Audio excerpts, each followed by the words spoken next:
আমি আমার ইলেকট্রিক হিটারে কিছু সুস্বাদু প্যানকেক তৈরি করি। এবারে এটা শূন্যে ছুঁড়ে পাখার হাওয়া এটাকে জানলার বাইরে বার করে দিল।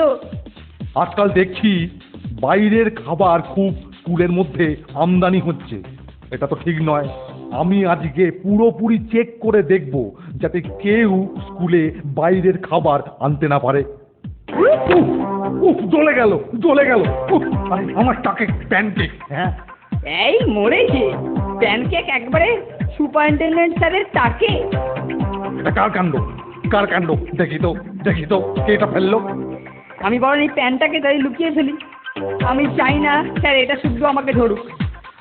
এই তো ঘন্টা ঘন্টার ঘরেই রেখে যাই। কেলটোটার চোখ এড়িয়ে একটা ক্ষীরপুলি লুকিয়ে রেখেছিলাম।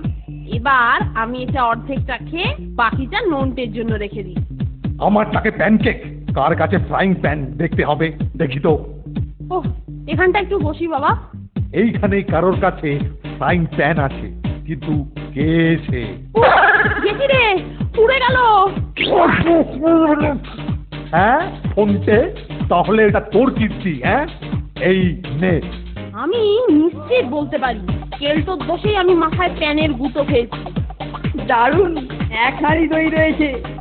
বদলা নেবার এই সুযোগ। কেলটোর জুতোর তলায় আমি কিছু তেল ছিটিয়ে দিই। এবার ঠাকুর ফিরে আসার আগেই কেটে পড়ি। এই মরেছে, আমার পা যে হড়কাচ্ছে।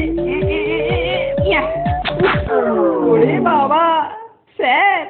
কত ভাগা কেলটু, আমার টাকে দইয়ের হাঁড়ি? হ্যাঁ দেখাচ্ছি তোকে, কত ভাগা দই দিয়ে আমার মুখে দধি মঙ্গলা হচ্ছে। হ্যাঁ দেখাচ্ছি তোকে, আজকে আমি দেখিয়েই ছাড়বো।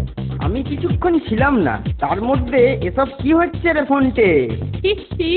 কেলটো স্যারের মাথায় দইয়ের হাঁড়ি ভেঙেছে, তাই স্যার হাঁড়ির বিকল্পে কেলটোর মাথাকেই ভাঙার চেষ্টা করছে।